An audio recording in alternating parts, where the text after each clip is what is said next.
आइए हम प्रार्थना करते हैं वचन के लिए।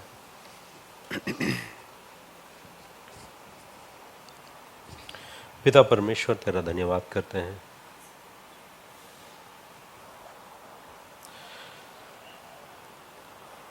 इस वक्त परमेश्वर, जैसे हम आपके वचन मनन करें, हमसे बातें कीजिए और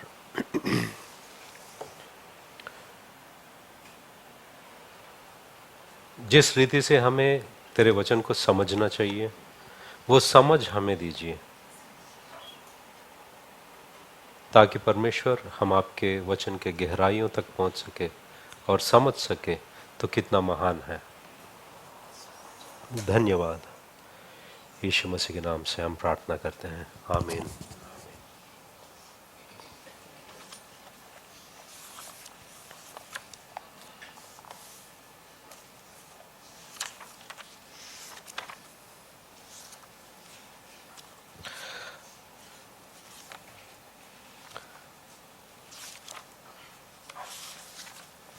आज पास्टर अतुल और आप लोग शेयर करोगे बाद में?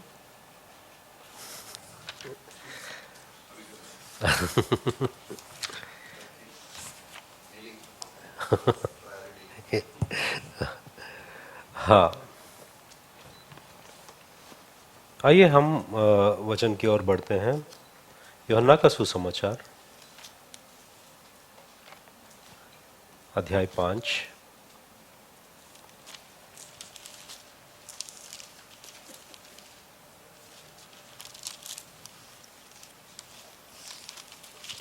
यूहन्ना का सुसमाचार अध्याय 5 में जब हम पहले वचन से पढ़ते हैं,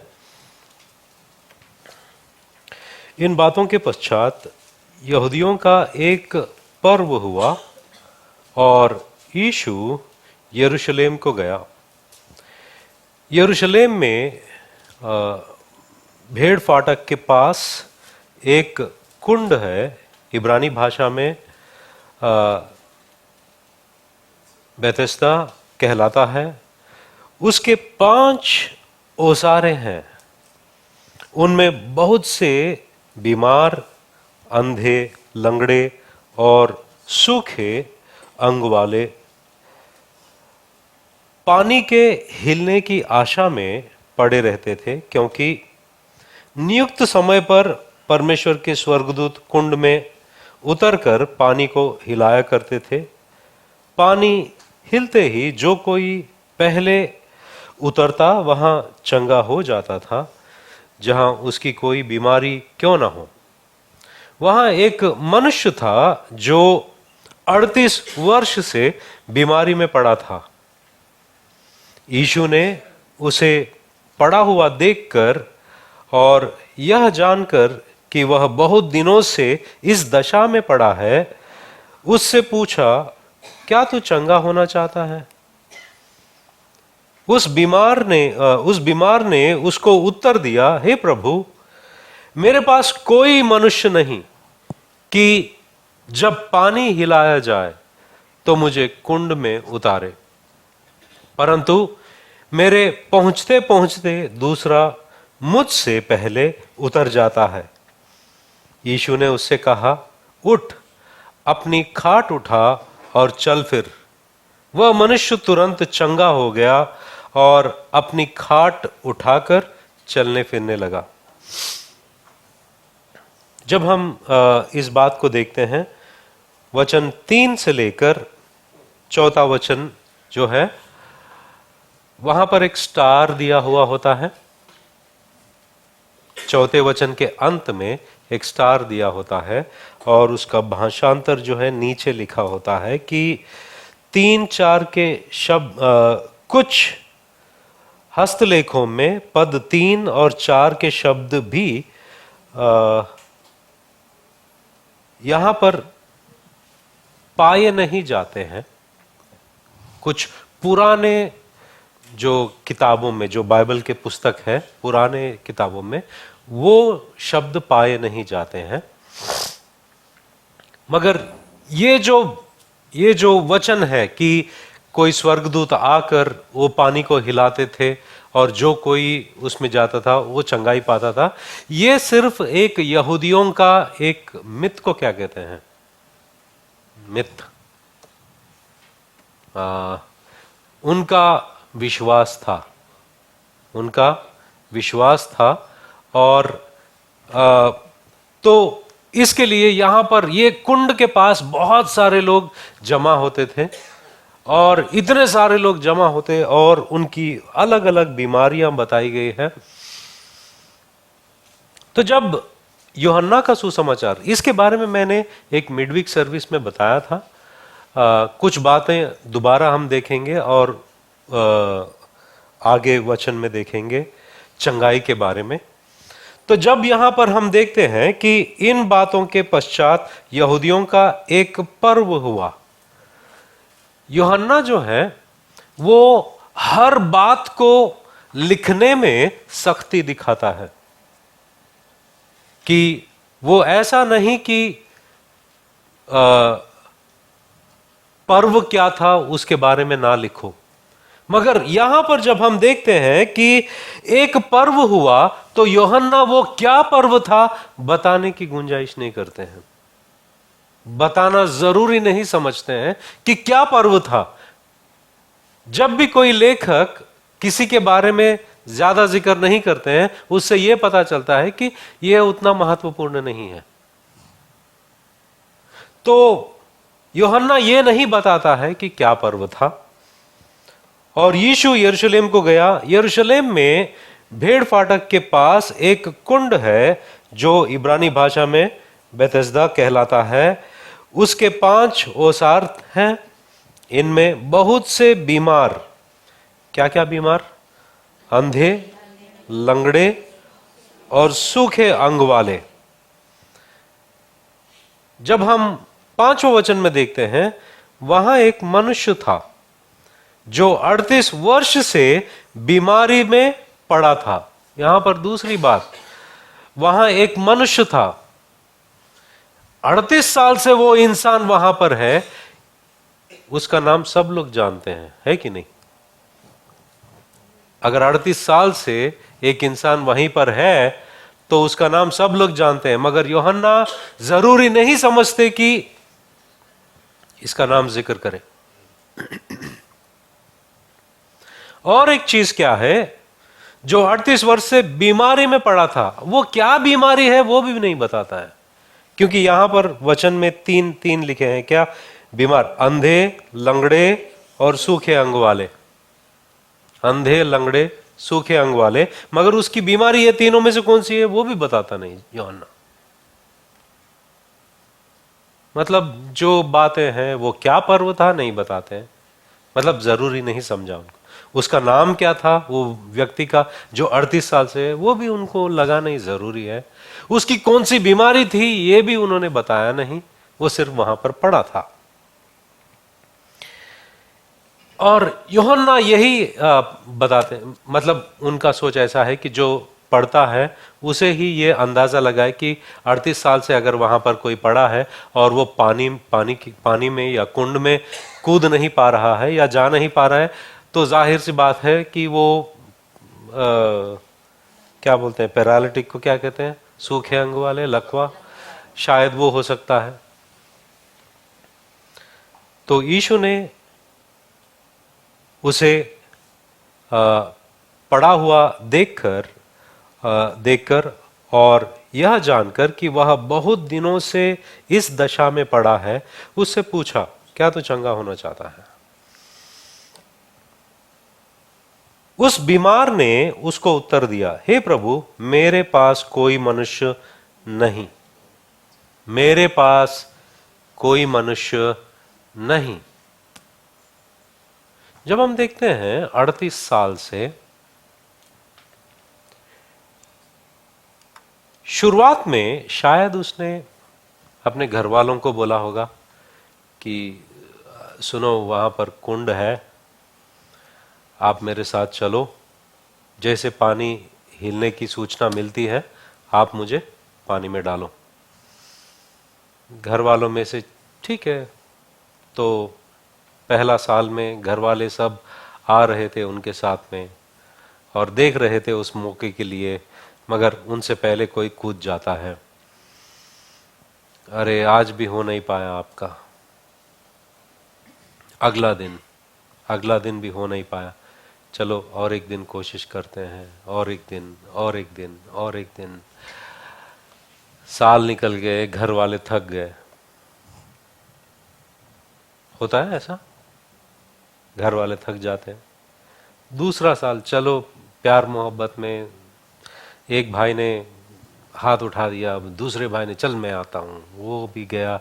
दूसरा साल पूरा देखा, पानी हिलने तक का इंतज़ार किया, मगर कोई और उसमें कूद गया, नहीं मिली चंगाई। अभी धीरे धीरे घर वाले एक के बाद एक शायद गिव अप किया होगा इस पर। तो उसने शायद अपने दोस्तों को मांगा होगा, अरे सुनना यार, मेरे साथ चलेगा वहां पर, जैसे ज्यादा कुछ नहीं करना है, जब पानी हिलते ही मुझे धक्का मार दो उसमें। तो अभी दोस्त, चलो ठीक है चलो जाते हैं। अभी दोस्त वहां पर बैठे पूरा दिन इंतजार कर रहे हैं कि भाई कब पानी हिलेगा। अभी पानी हिलने की सूचना मिलते ही कोई और आ गया। या तुमको हंसी आ रही है?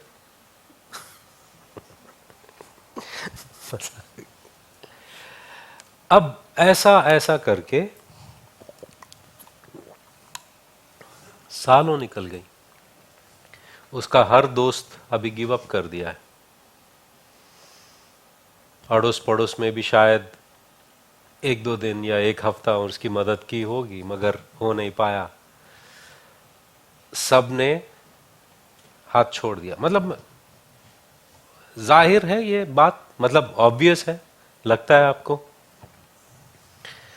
तो जब वो ये इंसान ये कहता है कि मेरे पास कोई नहीं है, मेरे पास कोई नहीं है, उस बीमार ने उसको उत्तर दिया, हे प्रभु मेरे पास कोई मनुष्य नहीं, कोई भी नहीं है। अब ऐसे इंसान की जिंदगी में यीशु मसीह प्रवेश करते हैं 38 साल से। मगर दूसरा सोचने वाली बात है कि बहुत वहां पर तो वचन ये कहता है कि वहां पर इनमें बहुत से बीमार, मतलब बहुत सारे लोग वहां पर आके बैठे हुए हैं या लेटे हुए हैं, बहुत से लोग हैं। और यीशु मसीह की नजर खास इस इंसान पर पड़ती है जो 38 साल से बीमार है। तो सवाल यह है कि यीशु मसीह खास इसके पास क्यों गए? क्यों यीशु मसीह सिर्फ इसके पास क्यों गए 38 साल से? किसी के पास जवाब है?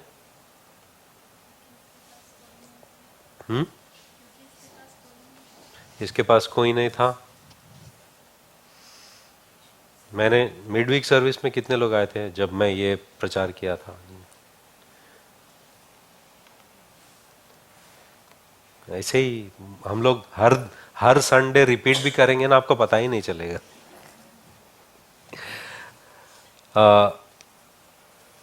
हम लोग व्यवस्था विवरण के दूसरे अध्याय में देखते हैं। व्यवस्था विवरण के दूसरे अध्याय में 14 वचन देखिए। और हमारे कादेश बारने को छोड़ने से लेकर जेरेद नदी पार होने तक 38 वर्ष बीत गए। उस बीच में यहोवा की शपथ के अनुसार उस पीढ़ी के सब योद्धा छावनी में से नष्ट हो गए। मतलब 38 साल ये लोग वाचा के देश में प्रवेश कर नहीं पाए, क्योंकि इनके अंदर घमंड था, इनके अंदर अविश्वास था, ये हमेशा परमेश्वर के खिलाफ ही अपने सोच विचार को रखते थे। ये कभी परमेश्वर के सामने नम्रता से आकर चलो हम जाते हैं, हम विश्वास करते हैं परमेश्वर तू जो छुड़ाया हमें, हम वहां पर जाने के लिए तैयार हैं, हम जाएंगे वहां पर, ऐसे विश्वास से परमेश्वर के अधीन होने वाली प्रजा नहीं थी ये। इनके अंदर कुड़कुड़ाना था, ये नहीं परमेश्वर तू जो भी खिलाए कुछ बात नहीं, हम धन्य है कि तू हमारा परमेश्वर है, ऐसा बोलने वाले नहीं। हर चीज में इनको नुस्खे नुस्खे की नुस्खे पता है ना, जो हम हमेशा निकालते हैं। हाँ, हर चीज में उनको खोट नजर आता है। परमेश्वर कुछ भी करे, कैसे भी करे, हर 2 मिनट में उनको शॉर्ट टर्म मेमोरी लॉस बोलते हैं ना, क्या बोलते हैं, अभी परमेश्वर ने किया, 2 मिनट के बाद में भूल जाते हैं कि परमेश्वर ने क्या किया। उनके सामने रात को आग का खंबा है, पीछे क्या था, किसका, बादल का खंबा था, फिर भी उनको विश्वास करने नहीं हो रहा है। इब्रानियों की पत्र में लिखा है उनके अविश्वास के वजह से वो प्रवेश नहीं कर पाए। और परमेश्वर इनको 38 साल से इनके पीछे लगा हुआ है कि कब तुम विश्वास करोगे, कब मेरे अधीन आओगे, कब तुम पश्चाताप करोगे कि मैं तुम्हें वाचा के देश में ले जाऊं, कब तुम सीखोगे कि मुझ पर निर्भर रहना, मैं ही एकमात्र आपका उद्धार करता हूं, आपको मैंने छुड़ा कर लाया हूं। कब तक विश्वास नहीं करोगे आप? आपको 38 साल का मौका दिया है। तो ये सारे लोग 38 साल में गुजर गए जो विश्वास नहीं किए परमेश्वर में। जब यीशु मसीह ये व्यक्ति के पास जाते हैं, ये व्यक्ति हालांकि मनुष्य है, वास्तविकता में वहां पर पड़ा हुआ है, मगर वो इस्राएल को दर्शाता है, इस्राएल की आत्मिक स्थिति को दर्शाता है कि मसीहा उनके पास आया है, मगर वो लोग विश्वास करने के लिए तैयार नहीं।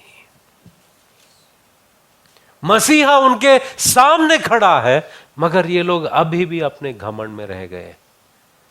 और जब ये व्यक्ति कहता है मेरे पास कोई मनुष्य नहीं, तो यीशु मसीह कह रहे हैं जो जरूरत, जिसकी जरूरत है वो तेरे सामने खड़ा है, जिसकी जरूरत है वो तेरे सामने खड़ा है, मेरे अलावा कोई उद्धार करता नहीं। जब ये लोग इस पूरे चंगाई में हम लोग ये देखते हैं कि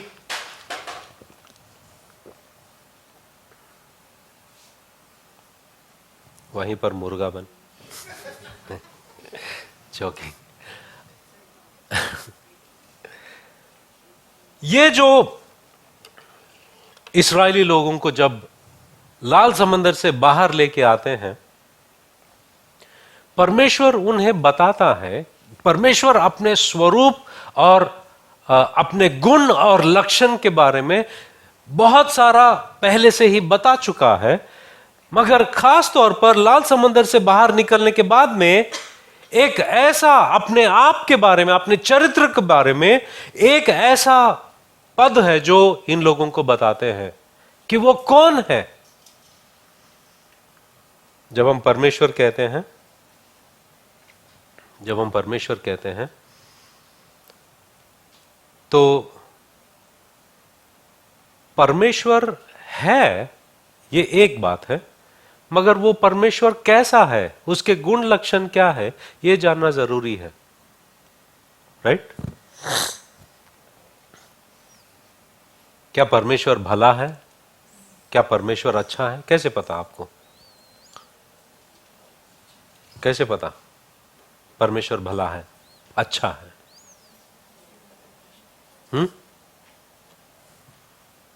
चक्कर देखो परमेश्वर, चक्कर देखो परमेश्वर, हाँ है, जोर से बोलो। हाँ, चक्कर देखो परमेश्वर कितना भला है। तो जब हम निर्गमन के पुस्तक में देखते हैं, एक वचन को देखते हैं, निर्गमन 15:26।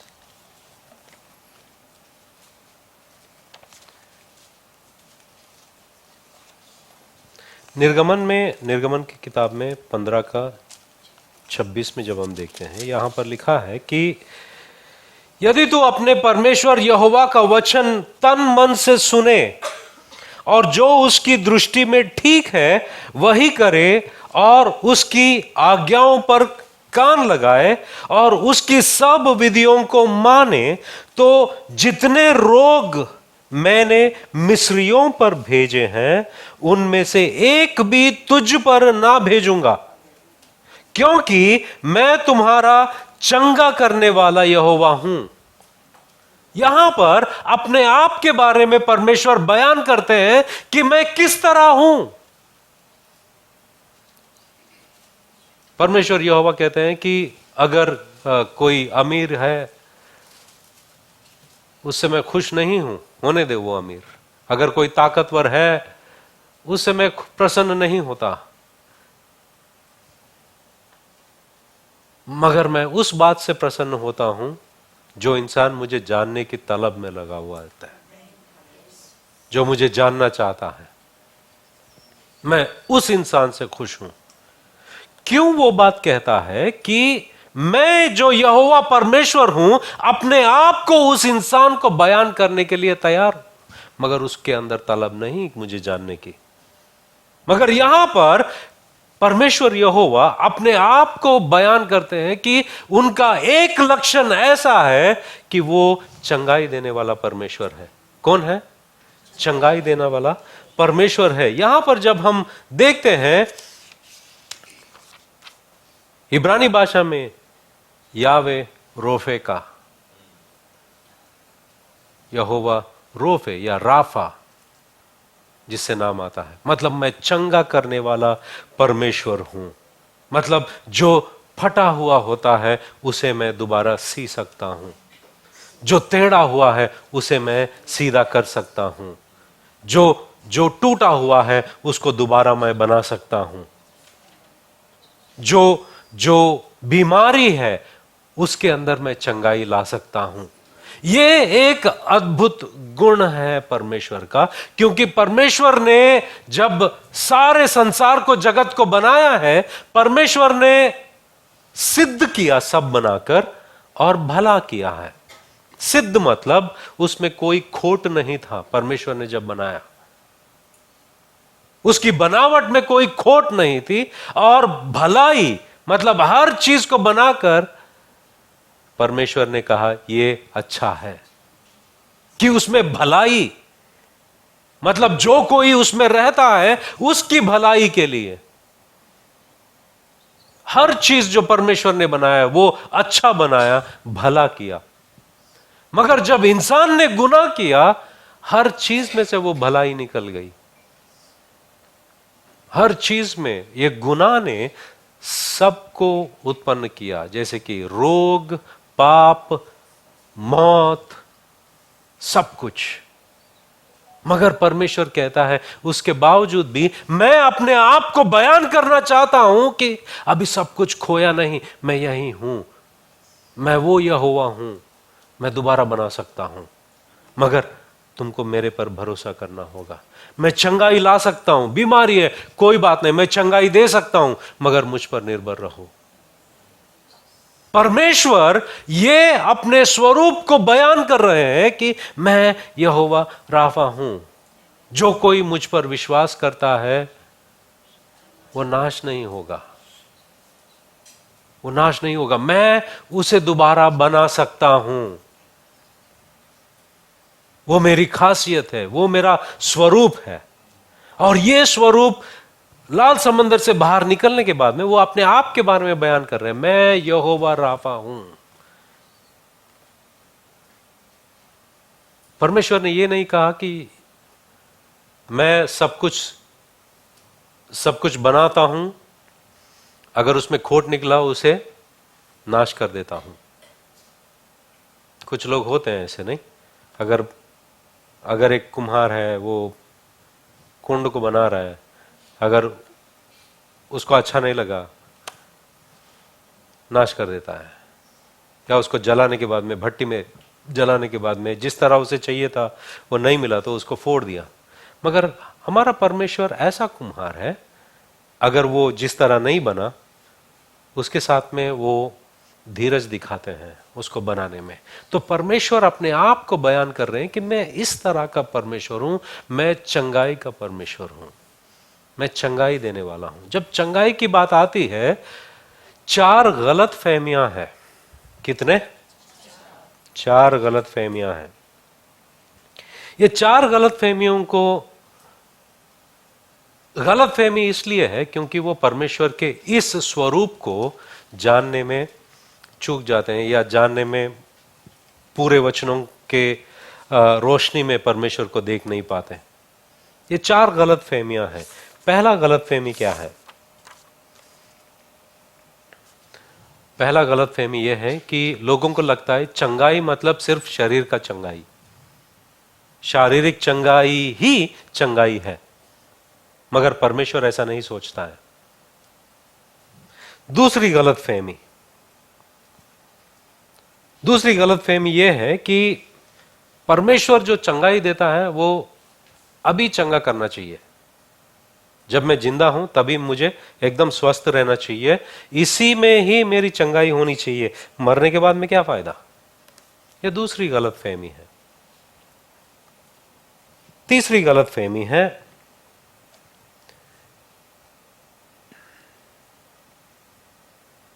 वो ये है कि परमेश्वर हर एक को चंगाई करता है, चंगाई देता है, हर एक को चंगा करता है। ये गलतफहमी क्यों है, हम आगे जाके देखेंगे। जब हम देखते हैं कि एक सिद्धांत होता है, वो सिद्धांत के अनुसार वो लोग ये मानते हैं कि परमेश्वर सिर्फ शारीरिक चंगाई ही देता है। अभी शारीरिक चंगाई के बारे में ही उनका हर प्रवचन होता है, हर भाषण होता है। अगर आपके अंदर चंगाई नहीं है तो आप पापी इंसान हो, आपके अंदर ये है, आपके अंदर वो है। उनके लिए चंगाई मतलब सिर्फ शारीरिक चंगाई है, और उसके ऊपर ही बहुत सारे मैसेजेस होते हैं, और इसी तरह उनका प्रचार होता है। और आत्मा की ओर और भीतरी मनुष्यत्व में जो चंगाई की जरूरत है उसके बारे में उनका ध्यान नहीं होता है। और ये लोग मीटिंग से मीटिंग, प्रचारक से प्रचारक, ये लोग जाते ही रहते हैं, इसे ही ढूंढते हैं। उनका पूरा ध्यान सिर्फ शरीर पे होता है।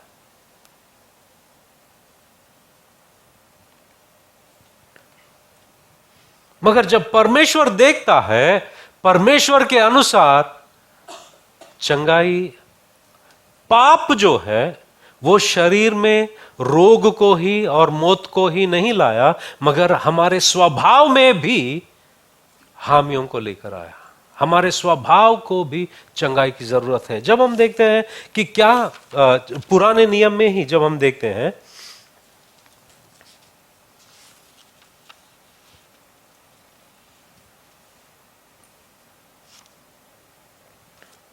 जब दूसरा इतिहास के 7वें अध्याय में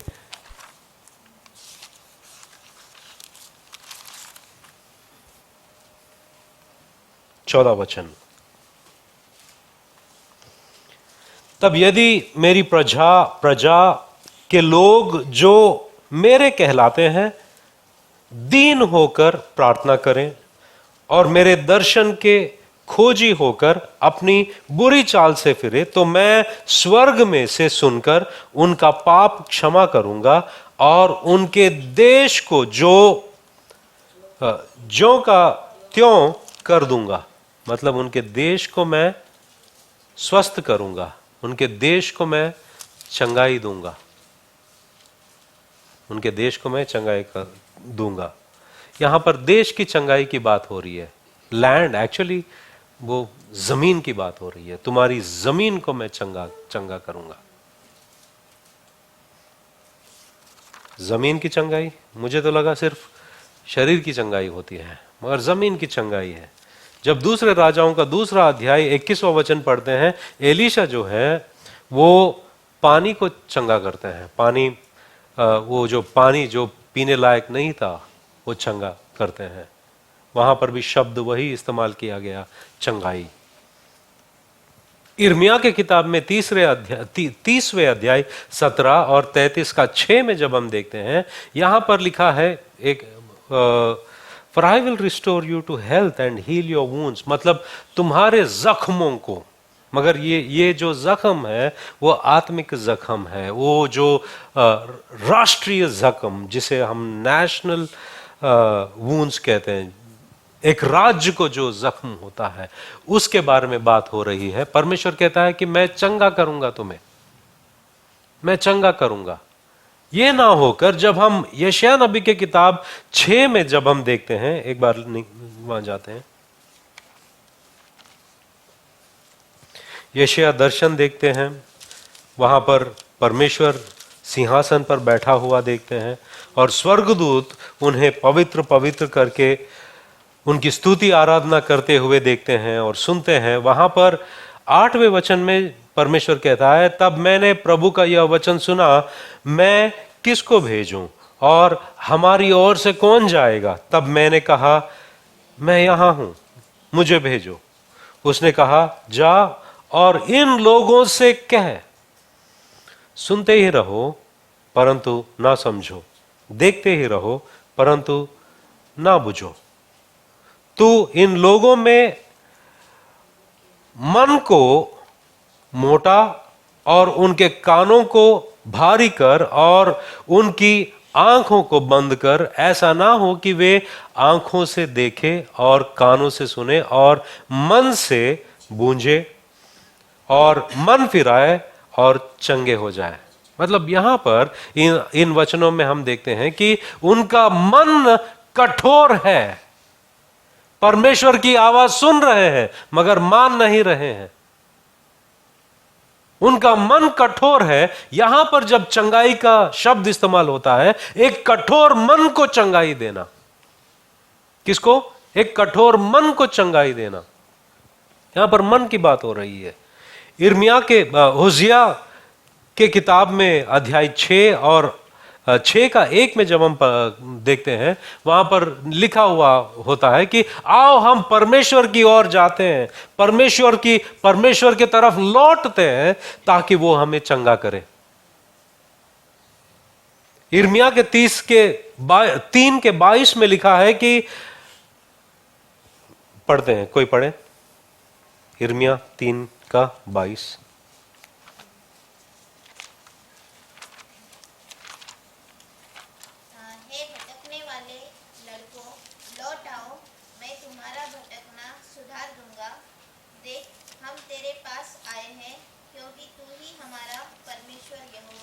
यहां पर जब हम देखते हैं कि 3 का 22 में सुधारूंगा जो शब्द है, वहां पर शब्द है चंगाई दूंगा।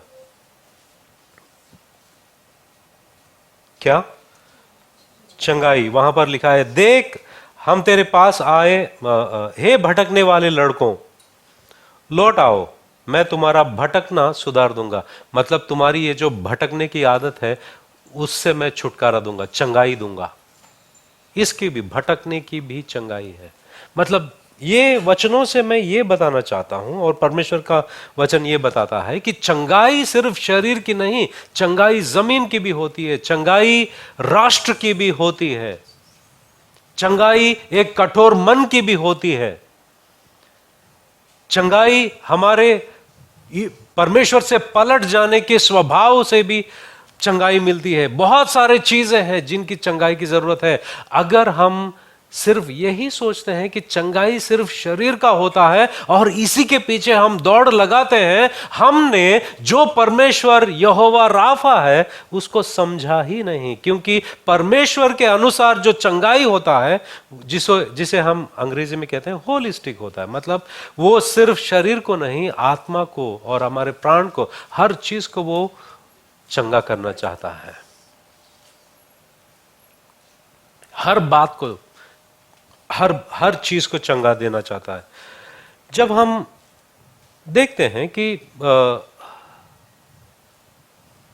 पाप की वजह से तो बीमारी आई है, पाप की वजह से बीमारी आई है, और ये पाप सबके ऊपर और मृत्यु सबके ऊपर फैल गई है।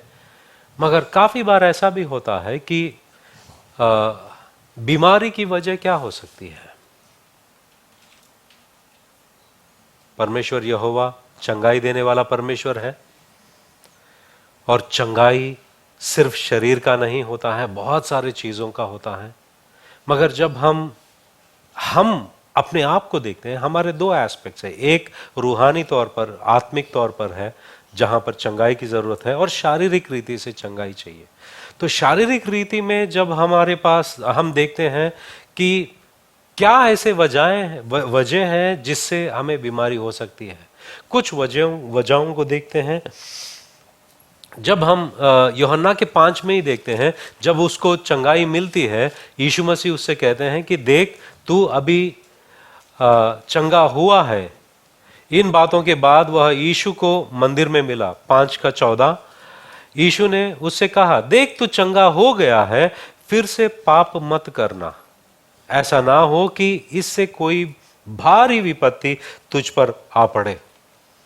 एक दफा ऐसा होता है कि यीशु मसीह कुछ लोगों को देखते हैं, ऊपर के छत से, टाइल्स को क्या कहते हैं?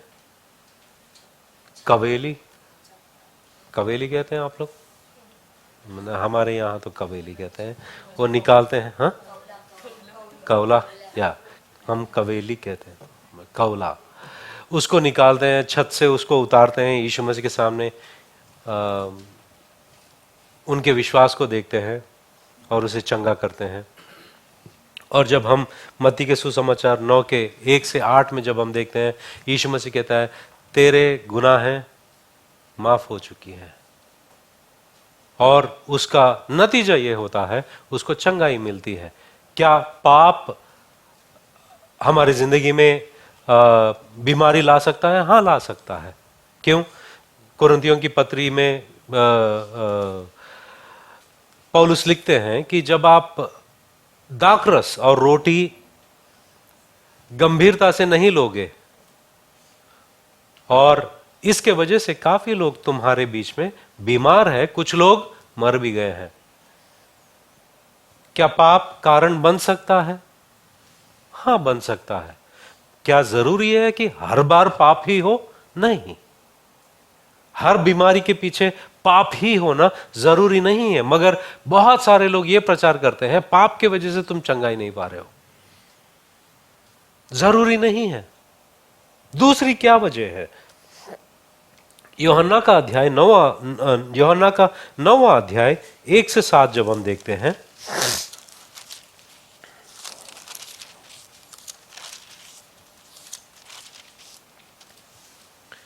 जाते हुए उसने एक मनुष्य को देखा जो जन्म से अंधा था। कब से अंधा था? जन्म से अंधा था।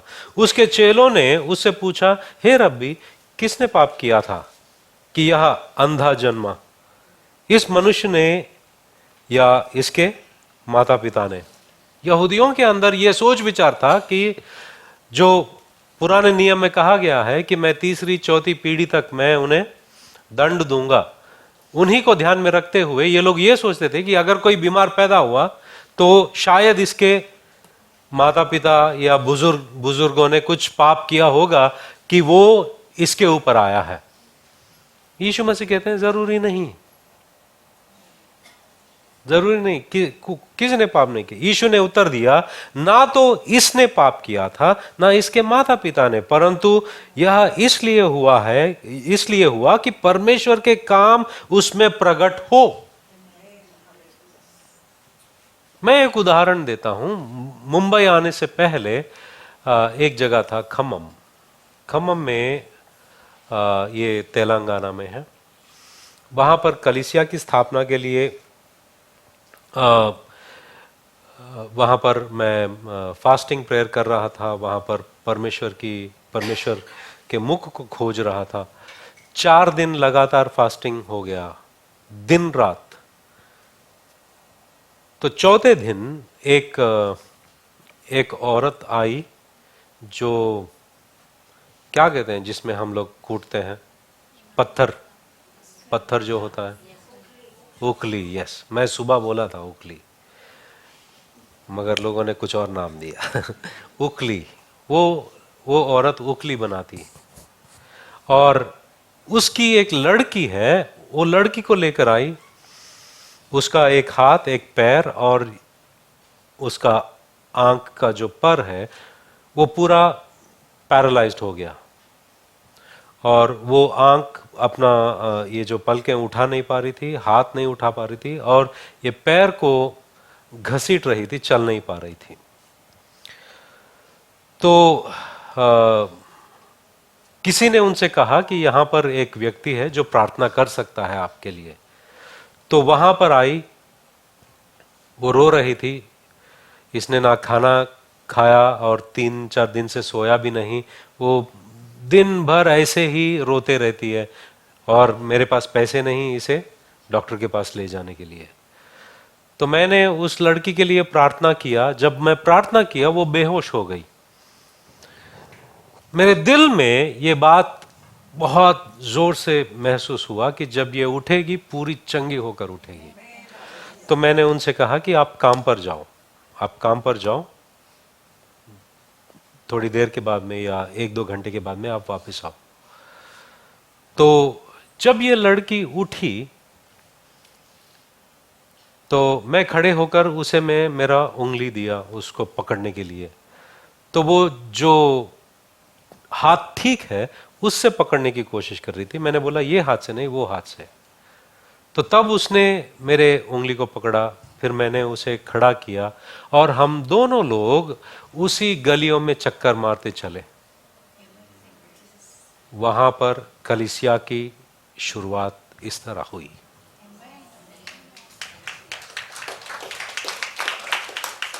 क्यों? परमेश्वर, यहां पर वचन क्या कहता है? यीशु मसीह कहते हैं कि यीशु ने उत्तर दिया, ना तो इसने पाप किया ना उसके माता पिता ने, परंतु यह इसलिए हुआ कि परमेश्वर के काम उसमें प्रकट हो।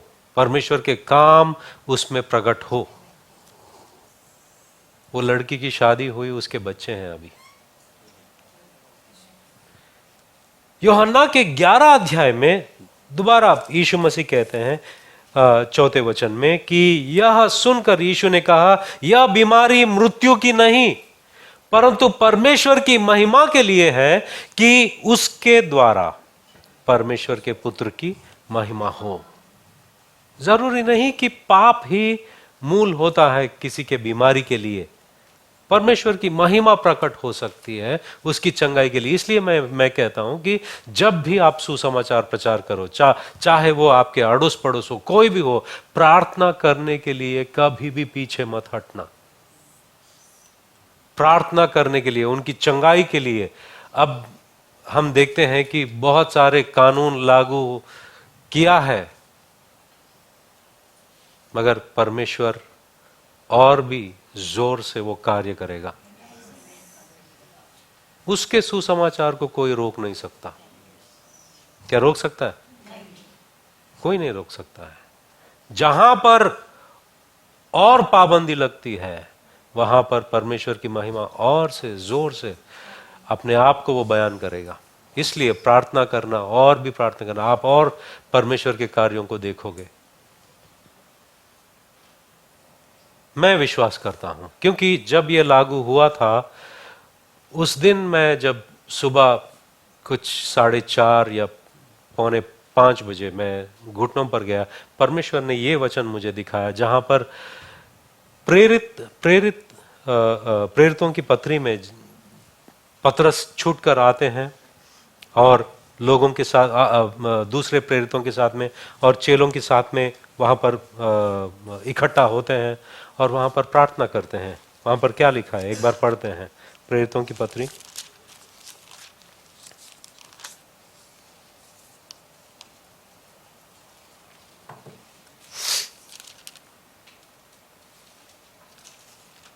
4 अध्याय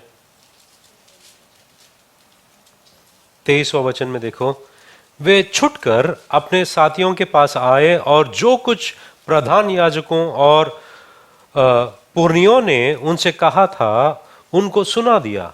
यह सुनकर उन्होंने एक चित्त होकर ऊंचे शब्द से परमेश्वर से कहा, हे स्वामी, तू वही है जिसने स्वर्ग और पृथ्वी और समुद्र और जो कुछ उनमें है बनाया। तूने पवित्र आत्मा के द्वारा अपने सेवक हमारे पिता दाऊद के मुख से कहा, अन्य जातियों ने हुल्लड़ क्यों मचाया और देश देश के लोगों ने क्यों व्यर्थ बातें सोची। प्रभु और उसके मसीहा के विरोध में पृथ्वी के राजा खड़े हुए और हाकिम एक साथ इकट्ठे हो गए। अब आगे देखो, वो प्रार्थना करते हैं, क्योंकि सचमुच तेरे सेवक यीशु के विरोध में जिसका तूने अभिषेक किया, हेरोदिस और पुन्तियुस पिलातुस भी अन्य जातियों और इस्राएलियों के साथ इस नगर में इकट्ठे हुए। जब मैं यही बात को मैं इस नगर जब बोला था, मैं मुंबई की सोच रहा था कि जो कुछ पहले से तेरी सामर्थ और मति से ठहरा था वही करे। अब हे प्रभु, 29 में प्रार्थना है, हे प्रभु उनकी धमकियों को देख और अपने दासों को यह वरदान दे कि तेरा वचन बड़े हियाव से सुनाए। क्या वरदान दे? कि हियाव से वो वचन को सुनाए। अब हमें क्या जरूरत है? हियाव की जरूरत है। चाहे कितना भी रोक टोक हो, हियाव की जरूरत है। मगर इसका मतलब ये नहीं कि आप समझदारी से काम नहीं लोगे। मूर्खता से हमें कभी काम नहीं करना है। और वहां पर लिखा है 30वें वचन में, चंगा करने के लिए तू अपना हाथ बढ़ा कि चिन्ह और अद्भुत काम तेरे पवित्र सेवक यीशु के नाम से किया जाए। मतलब ये लोग जैसे जैसे वचन प्रचार करते रहे, सुसमाचार प्रचार करते रहे, उस सुसमाचार की स्थापना के लिए ये भी प्रार्थना कर रहे हैं कि चंगा करने के लिए तू अपना हाथ बढ़ा। क्या हम लोग प्रार्थना कर सकते हैं चंगा करने के लिए? हे पिता परमेश्वर, तू अपना हाथ बढ़ा कि जैसे हम सुसमाचार प्रचार करें, तेरे कार्य, तेरी महिमा के लिए, तेरे सुसमाचार की बढ़ोतरी के लिए तू ये कार्य कर। क्या प्रार्थना कर सकते हैं? हां, कर सकते हैं हम। क्या होएगा? होएगा, मुझे विश्वास है।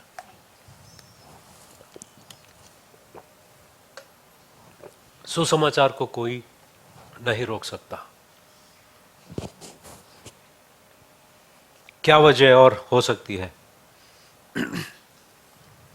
जरूरी नहीं हमेशा पाप, जरूरी नहीं पाप हो, मगर परमेश्वर की महिमा उनके शरीर में प्रकट हो, कि उनकी चंगाई से परमेश्वर की महिमा हो। सुसमाचार की बढ़ोतरी के लिए हो सकती है। और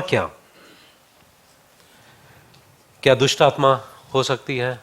हो सकती है। किसी के जीवन में दुष्ट आत्मा का प्रभाव हो सकता है। क्या अविश्वास कारण बन सकता है? हां, बन सकता है। क्योंकि जब यीशु मसीह नाजरेत गए थे, वहां पर उन लोगों के अंदर विश्वास नहीं था। एक तरीके का अविश्वास होता है जो घमंड से उत्पन्न होता है, क्योंकि उनको विश्वास नहीं करना है और वो घमंड से उनके अंदर अविश्वास है, तो यीशु मसीह उन्हें चंगाई नहीं देंगे। मगर एक अविश्वास हो सकता है जहां पर हम देखते हैं कि मरकुस का 9:24, मरकुस का 9 में एक पिता होता है, अपने बेटे को शिष्यों के पास पहले लाता है, उसे वो लोग प्रार्थना करते हैं मगर उसको चंगाई नहीं मिलती है। तब यीशु मसीह के पास लेके आते हैं, तो यीशु मसीह कहता है 9:24 में,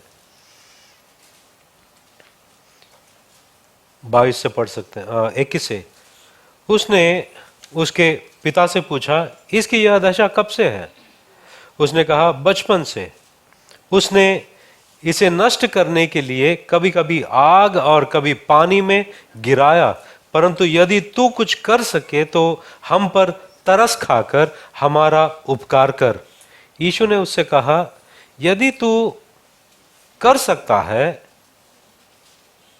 या क्या बात है, विश्वास करने वाले के लिए सब कुछ हो सकता है।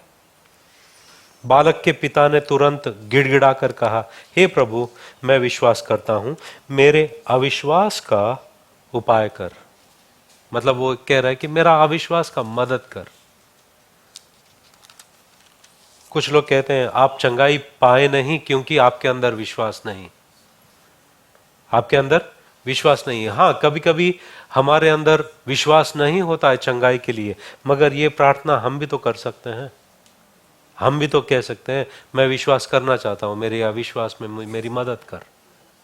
एक चीज याद रखो, जो इंसान दीनता के साथ में परमेश्वर के पास जाता है, परमेश्वर अनुग्रहकारी परमेश्वर है। अगर पाप है तो पाप को दिखाएगा, अगर अविश्वास है उसमें मदद करेगा।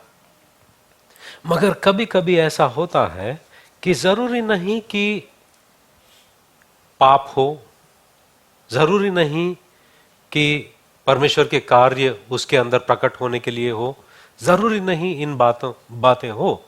मगर कई बार परमेश्वर को अगर ठीक लगता है कि ये बीमारी तेरे अंदर रहना जरूरी है, क्योंकि इस बीमारी से कुछ और क्षेत्र है तेरे अंदर, उसे मैं चंगा कर रहा हूं। क्या किसी के साथ हुआ ऐसा? कोई ऐसा क्षेत्र है तुम में, वहां पर चंगाई की जरूरत है, तो इसको यहां पर रखना जरूरी है। पौलुस, जब पौलुस के जिंदगी में हम देखते हैं, दूसरा कुरिन्थियों की पत्री 12 अध्याय,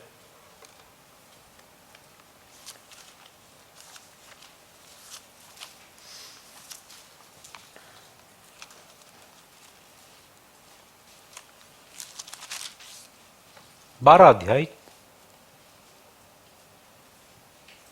6, 7, 8, 9।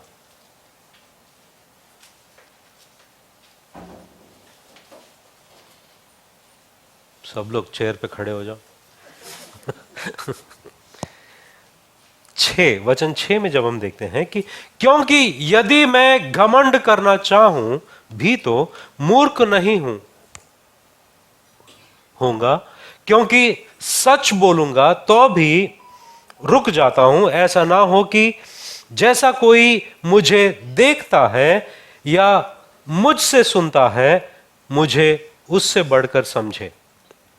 मतलब पौलुस कह रहे हैं कि अगर मैं मेरी खुद की बड़ाई भी करूं, जो है वो सिर्फ वही बताऊं, तो मैं गलत नहीं हूं, मैं मूर्ख नहीं हूं, क्योंकि जो चीजें मैं बता रहा हूं वो तुम मुझ में पाओगे, फिर भी मैं गलत नहीं हूं। और वो ये कहता है 7वें वचन में, इसलिए कि मैं प्रकाशनों की बहुतायत से फूल न जाऊं, मेरे शरीर में, क्या, कहां पर, मेरे शरीर में एक कांटा चुभाया गया, अर्थात शैतान का एक दूत कि मुझे घूंसे मारे ताकि मैं फूल न जाऊं। इसके विषय में मैंने प्रभु से 3 बार विनती की कि मुझसे यह दूर हो जाए, पर उसने मुझसे कहा, मेरा अनुग्रह तेरे लिए बहुत है, क्योंकि मेरी सामर्थ्य निर्बलता में सिद्ध होती है। इसलिए मैं बड़े आनंद से अपनी निर्बलताओं पर घमंड करूंगा। यहां पर जो निर्बलता है, निर्बलता जो शब्द है, वह यूनानी भाषा में एस्थीनिया, एस्थीनिया का शब्द इस्तेमाल किया गया है। यह कहां कहां इस्तेमाल किया गया है? मत्ती के सुसमाचार 8 के 17 में वो हमारे निर्बलताओं को लिया है। लूका का 5 का 15 में इन्फॉर्मिटीज, यूहन्ना का 5 का 15 जो जिसके बारे में हमने शुरुआत की है, उसके लिए भी ये शब्द इस्तेमाल किया गया है। यूहन्ना का 11 का 4 जब लाजरस के बारे में बताया जाता है, ये बीमारी मौत के लिए नहीं थी, वहां पर यही शब्द इस्तेमाल किया गया है। गलातियों की पत्री 4 अध्याय 13 वचन में वो कहता है कि बीमारी का इस्तेमाल, यही शब्द का इस्तेमाल किया गया है। जब हम देखते हैं तो पौलुस कहता है कि मेरे शरीर में बीमारी रखा गया है और इस कारण मैं मसीह के लिए निर्बलताओं में और निंदाओं में और दरिद्रता में और उपद्रवों में और संकटों में प्रसन्न हूं, संतुष्ट हूं, क्योंकि जब मैं निर्बल होता हूं तभी बलवंत होता हूं। मतलब यहां पर आत्मिक, जैसे कि मैंने शुरुआत में कहा, ये परमेश्वर हमारा वो परमेश्वर है जो हमारे अंदर भीतरी मनुष्यत्व में और शरीर में चंगाई देने वाला परमेश्वर है। अगर उनको सही लगता है कि हमारे भीतरी मनुष्यत्व में हमारे अंदर घमंड है या फूलने की आदत है, तो कुछ ना कुछ ऐसा लाता है जिससे हम आत्मिक रीति से चंगाई पाते हैं।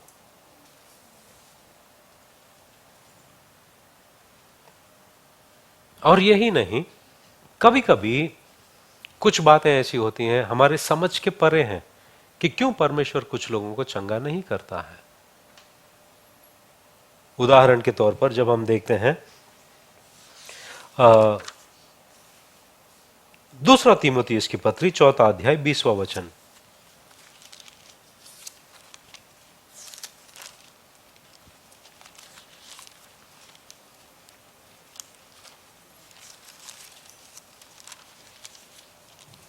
दूसरा तीमुथियुस की पत्री 4 अध्याय 20वां वचन में यहां पर लिखा है कि इरास्तुस कुरिन्थियुस में रह गया और त्रुफिमुस को मैंने मिलेतुस में बीमार छोड़ा है। कौन किसको बीमार छोड़ा है? पौलुस किसको बीमार छोड़ा है?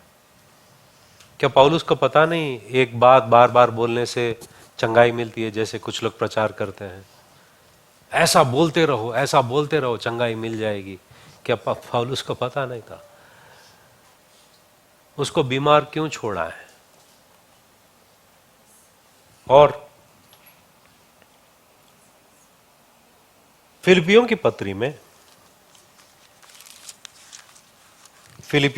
में 2 अध्याय 27वां वचन ये लिखा है, निश्चय ही, यहां पर 25वें वचन से पढ़ते हैं, एक व्यक्ति था फिलिपी कलीसिया जो है, उस व्यक्ति को पौलुस के पास भेजा कुछ पैसे देकर, ताकि वो जो पौलुस जेल में है उसकी मदद करें। उसका नाम था इपफ्रुदीतुस। पर मैंने इपफ्रुदीतुस को, जो मेरा भाई और सहकर्मी और संगी योद्धा, मतलब 3 चीजें वो कहता है, भाई, वो भाई शब्द ये दर्शाता है कि उसके दिल के कितना करीब है वो, सहकर्मी जो पौलुस के साथ साथ काम करने वाला, और योद्धा सारे चीजों के खिलाफ खड़े होकर वो सुसमाचार में पौलुस की मदद कर रहा है। और तुम्हारा दूत, तुम्हारे तरफ से भेजा गया है ये, और आवश्यक बातों में मेरी सेवा टहल करने वाला है, तुम्हारे पास भेजना आवश्यक समझा। ये जो एपफ्रोदितुस मेरे पास, तुम्हारा दूत मेरे साथ में मेरी सेवा करने के लिए आया है, उसे वापस भेजना मुझे सही लगा, क्योंकि उसका मन तुम सब में लगा हुआ था। इस कारण वह व्याकुल रहता था, क्योंकि तुमने उसकी बीमारी का हाल सुना था। मतलब फिलिपियों की कलीसिया, जो फिलिपी की कलीसिया है, उन्होंने एपफ्रोदितुस की बीमारी के बारे में सुन लिया और उनको चिंता हो रही है, और उनको चिंता हो रही है करके एपफ्रोदितुस को चिंता हो रही है कि वो मेरे बारे में फिक्र कर रहे हैं और ये बीमार है। तो इसलिए पौलुस समझा कि एक काम करो, आप जाओ, क्योंकि जब आपको देखेंगे उनके दिल में तसल्ली आएगी। वहां पर 27 में लिखा है कि निश्चय ही वह बीमार तो हो गया था, यहां तक कि मरने पर था।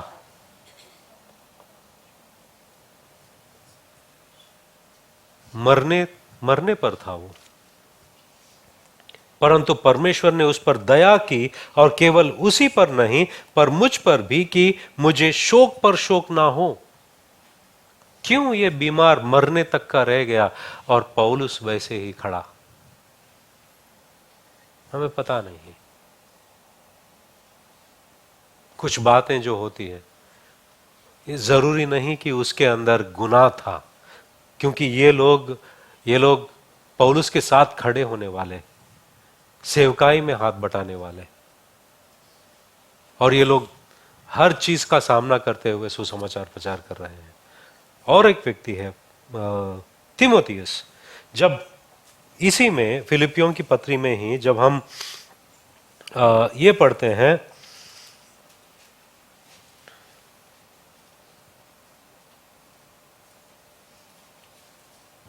19वां वचन से, मुझे प्रभु यीशु में आशा है कि मैं तीमुथियुस को तुम्हारे पास तुरंत भेजूंगा, ताकि तुम्हारी दशा सुनकर मुझे शांति मिले, क्योंकि मेरे पास ऐसे स्वभाव का कोई नहीं जो शुद्ध मन से तुम्हारी चिंता करे।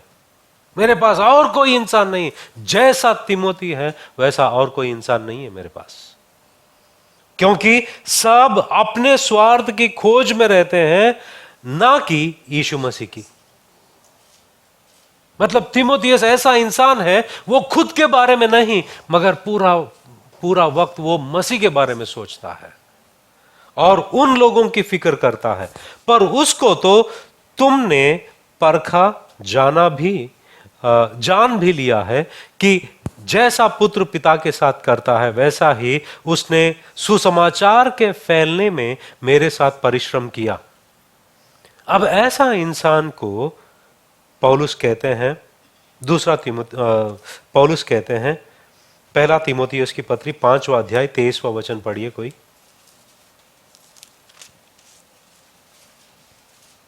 लिखा है, भविष्य में केवल जल ही का पीने वाला ना रह, पर अपने पेट के और अपने बार बार बीमार होने के कारण थोड़ा थोड़ा दाखरस भी काम में लाया कर। ये बार बार बीमार पड़ रहा है। इसको पौलुस ने ये नहीं कहा कि तुम अपने चंगाई के बारे में सोच लो, विश्वास करो और बोलते जाओ, मैं चंगा हो गया हूं, मैं चंगा हो गया हूं। पौलुस ने बोला नहीं ऐसा। बोला है क्या? कहां देखते हो आप लोग? हाँ, ये जो रिपीट करने वाली जो है, बार बार बोलने वाली जो है, ये बाइबल से तो नहीं आता है। पौलुस जो कहता है रोमा की पत्री में कि विश्वास करो और मुंह से कबूल करो, वो उद्धार के निमित्त है। मगर पौलुस ने ये कहा बार बार बोलोगे तो ही उद्धार पाओगे, नहीं। ये चंगाई जो है वो एक टेक्निक नहीं है, मगर लोगों ने, प्रचारकों ने एक टेक्निक बना दिया कि तुमको ना अगर हासिल होना है ना, ऐसा करते जाओ, खुल जाएगा। अब ये लोग वो कुंजियों के पीछे पड़ी है कि कौन सा करूं तो आएगा। परमेश्वर पर निर्भर नहीं है, मगर ये टेक्निक्स पर निर्भर है ये लोग। जैसे कि ये जो व्यक्ति 38 साल से परमेश्वर पर नहीं, पानी पर भरोसा कर रहा है।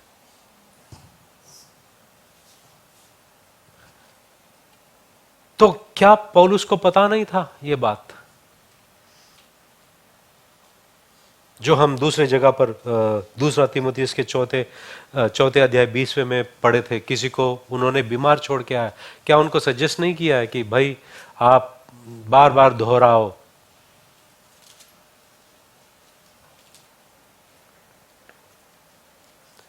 एपफ्रोदितुस मरने पर था, तीमुथियुस बार बार बीमार पड़ रहा है, और त्रोफिमस अंग्रेजी में उसको बीमार छोड़ा है। पौलुस खुद, पौलुस के जिस्म में वो बीमारी है। परमेश्वर कुछ चीजों को रखता है। अगर कोई कहता है कि तो क्या फायदा यीशु मसीह को स्वीकार करने का, चंगाई नहीं मिली तो। वो गलत फहमी है, छोटी नजर है, क्योंकि परमेश्वर जो है आपका 60, 70, 80 साल नहीं देख रहा है, परमेश्वर अनंत काल देख रहा है कि अनंत काल तक तुम चंगे हो जाओ। अनंत काल तक ना तो तुम्हारे अंदर कोई बीमारी, ना तो तुम्हारे अंदर कोई गरीबी, ना तो कुछ हो। क्योंकि और एक गलत फहमी है कि चंगाई जो है हमारे जीवन में ही होता है, मगर वचन कहता है कि चंगाई परमेश्वर हर एक को चंगा करता है।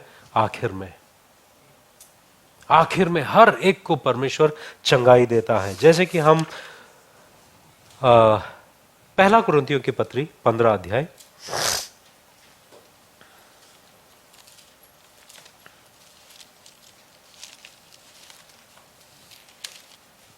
पहला कुरिन्थियों की पत्री 15 अध्याय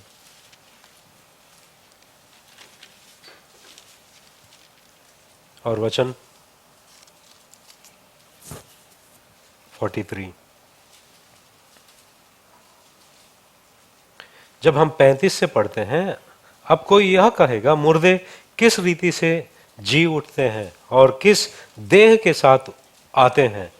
हे निर्बुद्धि, जो कुछ तू बोता है जब तक वह ना मरे जिलाया नहीं जाता, और जो तू बोता है वह देह नहीं जो उत्पन्न होने वाला है, परंतु निरादान है,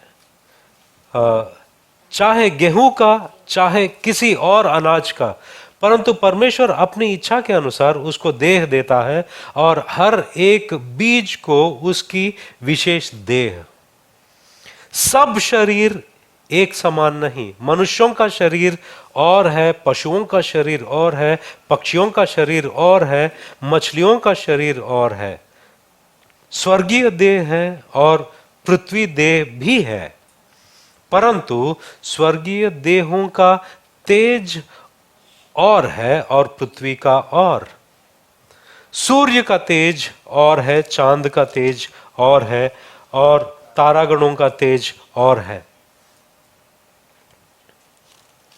अब हम आगे देखते हैं, मुर्दों का जी उठना भी ऐसा ही है। शरीर नाशवान दशा में बोया जाता है और अविनाशी रूप में जी उठता है। वह अनादर के साथ बोया जाता है और तेज के साथ जी उठता है, निर्बलता के साथ। यहां पर भी वही शब्द अस्थीनिया, निर्बलता के साथ बोया जाता है और सामर्थ्य के साथ जी उठता है। परमेश्वर जो है हर एक बीमारी को चंगाई देता है, हर एक को चंगाई देता है। जरूरी नहीं कि वो तुम्हारे जीवित काल में हो, मगर अनंत काल में तुम स्वस्थ हो, क्योंकि तुम्हें जो शरीर दिया जाता है उसकी महिमा अलग है। यह छोटी सोच है। जो लोग सोचते हैं कि वो चंगाई का क्या फायदा जब मैं जीवित हूं तब ना मिले। तुम्हारा जो जीवन का जो क्वालिटी ऑफ लाइफ है वो बहुत नैरो है। परमेश्वर अनंत काल को ध्यान में रखते हुए देख रहा है। इसलिए पौलुस हो और बाकी सारे लोग हो, वो ये कहते हैं कि जब हम अनंत काल को इस दुनिया में, इस जीवन से जब हम तुलना करते हैं, ये कुछ भी नहीं। जो आने वाले युगों में परमेश्वर की भलाई हम महसूस करते हैं, उसके सामने हम जो क्लेश उठा रहे हैं, हम जो बीमारी या कोई भी क्लेश उठा रहे हैं, ये कुछ भी नहीं। परमेश्वर आखिर में सबको स्वस्थ करता है। एक उदाहरण देता हूं मैं। आपको पता है मेरे अब्बा जो है वो गुजर गए जान में। जब वो मसीह में आए क्योंकि चंगाई की वजह से आए। उनको एलिफेंटाइसिस हुआ था। अभी वो हर दिन हमसे बहस करते थे, मगर जब उनको हाथी का पैर हो गया तो हमने उनको सुसमाचार प्रचार किया और कहा कि परमेश्वर आपको चंगाई दे सकता है। तो उन्होंने जोश में आकर ये कहा कि अगर परमेश्वर ठीक किया तो मैं आपकी बातों को मानूंगा और स्वीकार करूंगा। तो उसी वक्त सुबह का वक्त था, कुछ 7 बज रहे थे। हमारे झोपड़ी के सामने वो सूरज के किरण आ रहे थे, क्योंकि उनकी आदत थी सुबह वो धूप में बैठने की। तो हमने वहीं पर तेल उनके सर पे मला और प्रार्थना किया, उनके पैर पे डाला और प्रार्थना किया। कुछ कुछ ऐसे ड्रामेटिक नहीं हुआ। अभी वो चले गए अपने काम पर। 3 दिन के बाद में वापस आए। उनको स्टेशन से घर लाने के लिए मैंने साइकिल लेकर स्टेशन पर गया, और मैं एक व्यक्ति को पूछा था, क्या हमारे अब्बा को देखा आपने? तो उन्होंने, हाँ वो पीछे आ रहे हैं। तो मैं आगे जाकर देखा तो वो नॉर्मली चल रहे थे। तो मुझे अच्छा लगा जब वो आए घर पे, मतलब घर पे आए, उन्होंने अपना पैंट ऊपर उठाकर दिखाया। उनका जो ऊपरी चमड़ा है वो सब मर कर ऐसा गिर रहा था, और उनका पैर एकदम स्वस्थ हो गया। उसी उसी हफ्ते में हमने उनको बपतिस्मा दिया, वो मसीह में आ गए। मगर जब उनकी आखिरी दशा में उनको कैंसर ट्यूमर हुआ, वो उस जगह पर हुआ कि डॉक्टरों ने कहा कि उसको काट के निकालने के लिए आपको कोई, उनका आवाज चला जा सकता है, उनकी जुबान में प्रॉब्लम हो सकती है, ये दोनों को खतरा है, तो उसे ऑपरेट नहीं कर सकते हैं, ऐसे मशहूर लोगों ने कहा। तो आखिर में वो ट्यूमर बढ़ता गया, और हर बार वो पानी भी पीते थे, बहुत जलन होती थी। जिस दिन मैं गया वहां पर आईसीयू में, वो लास्ट दिन था, मैं दोपहर में गाड़ी से वहां पर पहुंचा और सीधा अस्पताल गया, और वहां पर अब्बा से मिला। और अब्बा ने कहा कि देख, मैं खा सक रहा हूं, हम लोग घर जाते हैं। तो मैंने कहा कि अब्बा सुनो, जैसे डॉक्टर डिस्चार्ज देंगे हम निकल जाएंगे। तो थोड़ी देर वहां पर रुका मैं। इतने में मेरे बड़े भाई आए और बड़ी बहन भी।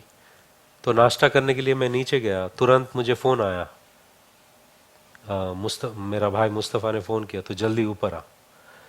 तो मैं सब छोड़कर ऊपर आया, तब तक वो चल बसे। और जब उनके शरीर को हम घर पर लेकर आए और उस पलंग पर डाले, लिटाया, तो मेरी माँ रोते हुए ये सवाल पूछ रही थी, अब वो जलन कम हुआ क्या? अब वो दर्द कम हुआ? अब आपको अच्छा लग रहा है? आपको क्या लगा? स्वर्ग से क्या उत्तर मिला? हाँ, स्वर्ग से क्या उत्तर मिलता है? हाँ, कि वो अब चंगे हैं, स्वस्थ है। परमेश्वर हर बीमारी को चंगाई करता है, चंगाई देता है। जरूरी नहीं कि वक्त हमारे निर्धारित पर हो, जरूरी नहीं कि परमेश्वर हर चीज हमारे हिसाब से करे, जरूरी नहीं हम जिस तरह चाहें, मगर वो परमेश्वर चंगाई का परमेश्वर है। वो चंगाई हमारे संपूर्ण रीति से चंगाई देना चाहता है। वो शरीर में ही नहीं, वो आत्मा में भी, हमारे गुण और लक्षण में भी वो परिवर्तन कर रहा है, ताकि हम मसीह के स्वरूप में बनते जाए। कभी कभी ये जरूरी होता है कि हमारे घमंड को, हमारे कुछ बातों को चंगाई लाने के लिए वो कुछ चीजों को निर्धारित करते हैं। उनकी भलाई पर भरोसा करना जरूरी है। तो क्या करें हम? क्या करें? जब भी हम परमेश्वर के आगे आए, हम प्रार्थना करें कि परमेश्वर, अगर कोई गुनाह इस चंगाई को रोक रहा है, मुझे बताइए। अगर मेरा घमंड इसका विरोध कर रहा है, मुझे बताइए। अगर मेरे अंदर अविश्वास है, मुझे बताइए। क्या कोई ऐसी चीज है जो चंगाई को रोक रही है? मुझे बताइए। परमेश्वर अनुग्रहकारी है, वो बताएगा, वो हमें बताता है। अगर परमेश्वर तेरी इच्छा है कि ये ऐसा ही रहे, तो मुझे इस परिस्थिति को तेरी नजरिए से देखने की काबिलियत दे। यही प्रार्थना ब्लेस पास्कल ने किया। ब्लेस पास्कल एक मशहूर फिलोसोफर थे और मैथमेटिशियन थे। 32 साल में वो पूरे संसार में मशहूर हो गए थे, मगर उनको ट्यूबरक्लोसिस हो गया। उनके किताब में ये लिखा कि हे परमेश्वर, तू मुझे चंगा कर। अगर तेरी मर्जी नहीं तो मुझे ये बता कि इस बीमारी को मैं तेरे नजरिए से कैसे देखूं। एक चीज मैं बताना चाहूंगा, नम्रता। परमेश्वर के आगे जब हम जाते हैं, नम्रता से जाएं कि हमारे अंदर कुछ खोट है, हमारे अंदर कुछ है जो चंगाई को हम तक आने के लिए रोक रहा है। वो परमेश्वर दिखाएगा, परमेश्वर बताएगा, चाहे वो गुनाह हो सकता है। इसलिए याकूब की पत्री में याकूब कहता है कि अगर कोई बीमार है, वो कलीसिया के पुरखों को बुलाएगा और वो उसके ऊपर तेल मलकर प्रार्थना करेंगे। अगर उसके अंदर कोई गुनाह है, उसकी क्षमा उसे मिलेगी।